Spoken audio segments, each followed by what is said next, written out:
I think it's finally time for bedroom system test 8 with the Firelight 9600 UDLS. Over on the left side of the demo board, we have two alarms put up. Right here we have my fake, or I guess STI siren. It's right here. It is wired up on the horn circuit, and it'll be going in code 3. And then over here we have my system sensor SRK strobe set on 1575 candela. Now I was gonna have my wheel lock R assist right here, but then I got that one wheel lock alarm and I put those out in the garage, so I just swapped it with this. It looks really good though. So there's that. Now let's go over to the other side. Other side, pretty basic. It's just my no-name brand bell, and this will also be going code 3. Now down here there's a lot of different devices, and some are the same. So right here we have my brand new in box system sensor 5600 series heat detector. And actually I can try to reach. I can look at here. So it's a single circuit 194.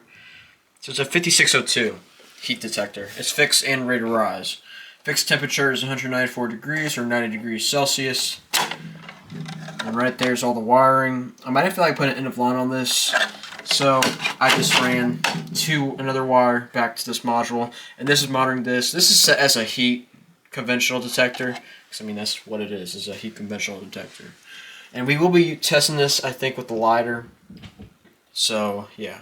And over here we have a little weird of a setup. When I got the Firelight 2 conventional Firelight pull stations, I had these, and I decided to keep these because these would be good little stoppers or covers.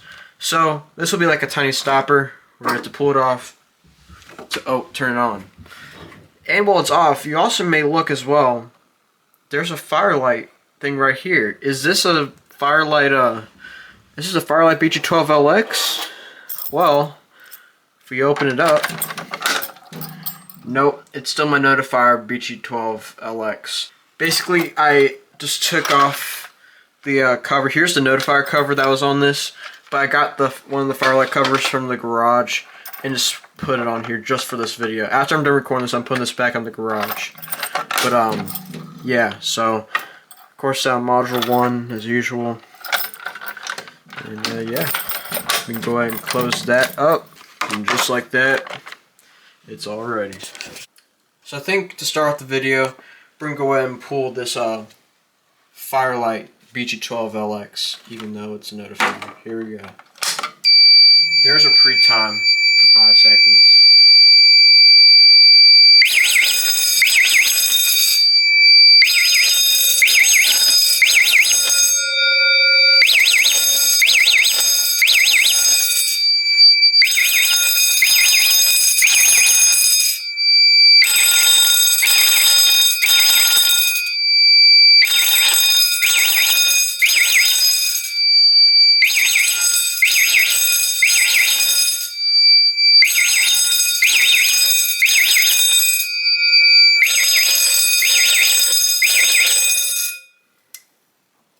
Alright, and since this is on the strobe circuit, it's the only strobe, it is on audible silence.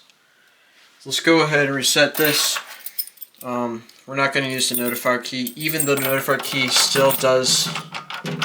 Well, never mind, I guess it doesn't. We're going to go ahead and use our Firelight key, and we're going to go ahead and reset this really quick.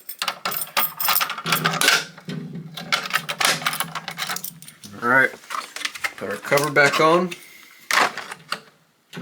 And go ahead and hit reset. Alright, now let me go ahead and charge my camera really quick. I'm going to get a lighter and we're going to test this heat detector. Alright, my camera's about to die, so I'm going to make this quick. We're going to go ahead and put the lighter near here. I'm trying not to permanently activate it because, one, this is the only heat detector I have and that would suck. And yeah, so I'm trying to hopefully get the rate of rise temperature. And again, there is a pre-alarm on this for like 5 seconds. Here we go. So really quick, I want to point out something that I did absolutely wrong in this part. And that is I used a lighter to test the heat detector. When I first put up the system and the devices to make sure that they all worked, I used a hair dryer, and it took me well around like 6 to 8 seconds for it to activate. But for some reason with the lighter, nope, it took me well over a minute. So please do not use a lighter when testing your heat detector. Instead, use a hair dryer or a heat gun. It'll act faster. Another reason why I don't recommend using a lighter is because towards the end of the video, you can see I charred a little bit on the outside of the detector. Luckily, it's able to be wiped off though. There you go.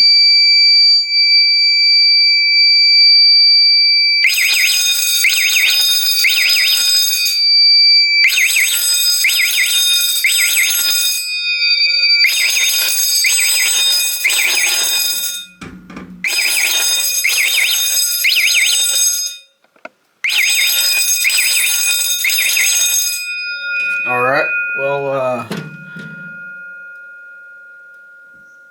don't think that permanently activated. If you're worried about this is just a tiny dent I got because when I was actually installing this heat detector, it dropped on this wooden piece and caused a dent. And honestly, I think it could be wiped away. It's just like, I don't know, a little burn mark, but yeah, it looks bad on camera, but it's actually not that bad in person. It's doable. I don't think it permanently activated. So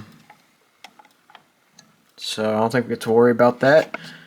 But I don't think I'm gonna reset it though, just to be on the safe side. But thank you guys so much for watching.